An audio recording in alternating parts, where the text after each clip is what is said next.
रही हूँ सत्येन, आ रही हूँ पंजाब से। तो तमाम बड़ी खबरें आ ही रही थी, लगातार कवरेज नॉन स्टॉप आप देखेंगे आज तक पर, क्योंकि चुनावी तारीखों का ऐलान अब से कुछ ही देर बाद इलेक्शन कमीशन की तरफ से किया जाएगा। लेकिन जो एक्सक्लूसिव जानकारी आपको आज तक दे रहा है उसके लिए बने रहिए हमारे साथ। वक्त गवाए बिना सीधे लिए चलते हैं आपको समर्थ, हमारे सहयोगी हमारे साथ है। चुनावी पार्टियों के लिए ताल ठोकने का वक्त आ चुका है। समर्थ, आपके साथ ओपी राजभर हैं।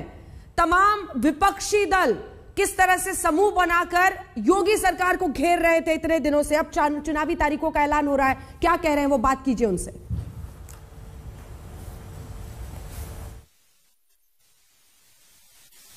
आज तक पर आज इलेक्शन कमीशन डेट्स अनाउंस कर रहा है, कैसे देख रहे, क्या तैयारियां आप लोग की?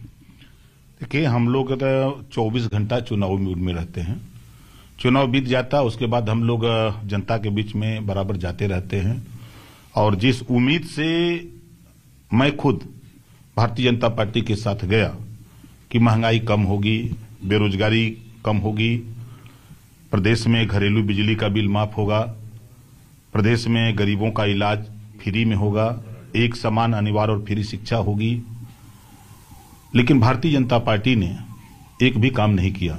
सामाजिक न्याय समिति की रिपोर्ट को लेकर दो बार लखनऊ में पंचायत हुई, अमित शाह जी आए, योगी जी से हमारी पंचायत हुई, लेकिन ये लोग जुमला बना करके रखे। 2 साल 12 महीना हो गया, मतलब 3 साल हो गया लगभग, और वो रिपोर्ट रद्दी की टोकरी में रखे हैं।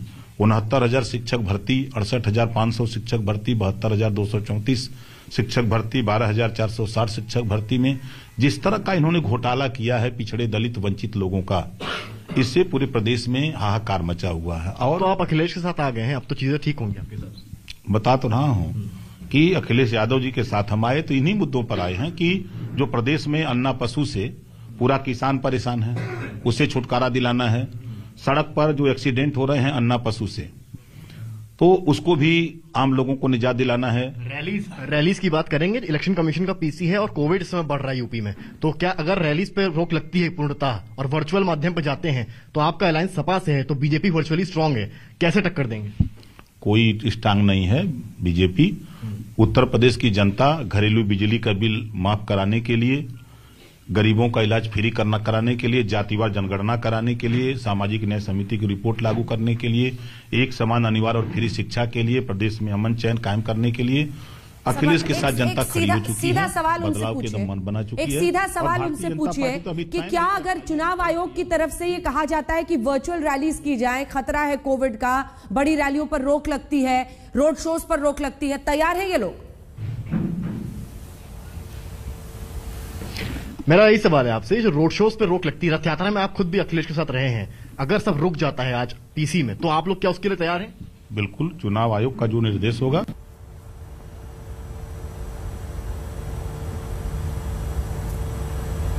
चलिए समर्थ के पास फिर से चलेंगे, तो चाहे वो राजभर साहब हो, इससे पहले आपने उप मुख्यमंत्री उत्तर प्रदेश को भी सुना, दिनेश शर्मा को। सबका यह कहना है कि चुनाव आयोग की तरफ से जो भी दिशा निर्देश दिए जाते हैं उन सबका पालन होगा, चुनावी तारीखों का ऐलान होगा। क्या चुनाव के मद्देनजर कोई बड़ा फैसला रैलियों को लेकर, रोड शोज को लेकर, बड़ी रैलियों को खास तौर पर लेकर चुनाव आयोग अपनी तरफ से सुनाता है? क्योंकि याद रखिए, एक बार फिर से चलते हैं, समर्थ जुड़ गए हमारे साथ। समर्थ, बीच में लाइन कट गया था, बात कीजिए उनसे। जी जी जी राजभर जी, मेरा यही सवाल है आपसे कि जो आपका समाज है उसमें आपने भी कहा आईटी सेल के थ्रू पहुंचेंगे, क्या रणनीति क्या है आप लोगों की? देखिए, रणनीति हम जब सरकार में थे तभी से हम चुनाव के मूड में हो जाते हैं, चुनाव के बाद हम चुनाव के मूड में हो जाते हैं। लगातार हम लोग अपने रैलियों के माध्यम से, धरना प्रदर्शन के माध्यम में, जुलूस निकाल करके, उनके गांवों में जाकर के, चौपाल लगा करके हमारा बूथ स्तर तक हमारा संगठन तैयार है। यहां से जैसे कि एक ट्रांसफार्मर है और हाइट पावर हाउस है, यहां से स्टार्टर दबता है तो चारों तरफ बिजली सप्लाई हो जाती है ना। तो अखिलेश यादव, ओम प्रकाश राजभर, प्रेमचंद प्रजापति, बाबूराम पाल, रामसागर बिंद, अनिल चौहान, संजय चौहान, केशव देव मौर्य, कृष्णा पटेल, ये हम सब जो लोग हैं अपना अपना संगठन एकदम तैयार करके, एकदम हथियार टेक करके बैठे कि जल्दी सूचना की जारी हो, और बूथ पर हम लोग उसका जो है हमारे लोग जाकर के वोट देके अखिलेश जी को मुख्यमंत्री बनाने का काम। इससे फर्क नहीं पड़ेगा? आपको लगता है कि पहले आप लोग जैसे जाके मिल रहे थे, गांव गांव जा रहे थे, रथ यात्रा निकाल रहे थे, पर इस पर रोक लग सकती है, तो इससे क्या आप लोग को लगता नहीं नुकसान होगा? कोई नुकसान नहीं है। गौवा में गौवा के लोग वोट देंगे ना, तो वहां तो संगठन हमारा खड़ा है, बूथ पर हमारे कम से कम सबका जोड़ देंगे, सभी पार्टियों का, जो मोर्चे में हमारे 12 लोग हैं, तो आपको मालूम होगा कि अगर वहां 800 वोट पोल होगा, अब देखिएगा 600 खाली अकेले मोर्चा को पोल होगा। खतरा गांव में ही है कोरोना का सबसे ज्यादा। देखिए, गांव के लोग 6 नंबर का पानी पीते हैं, उनको कोई खतरा नहीं। आपने पिछले कोविड को देखा होगा कि शहरों में लोग परेशान थे, लेकिन गांव में लोग एकदम मस्त। पिछले साल गांव में भी मौतें हुई, हर गांव में 20 मौतें। हम नहीं कहने कि नहीं हुई हैं, लेकिन उन मौतें के जिम्मेदार कौन था? सरकार थी ना।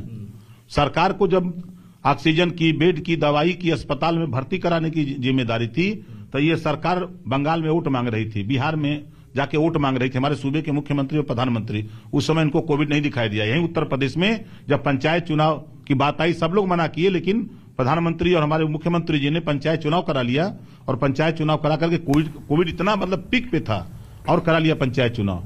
तो ये भारतीय जनता पार्टी जो है कुछ भी कर सकती है। चुनाव तो इस बार भी होगा, आप लोग खुद भी जाएंगे कैंपेनिंग के लिए? जाएंगे, क्या दिक्कत है? जो गाइडलाइंस चुनाव आयोग का होगा हम लोग। चलिए, गाइडलाइंस को सभी मानने के लिए तैयार है। समर्थ, लौटूंगी आपके पास, लौटूंगी। फिलहाल एक बार बड़ी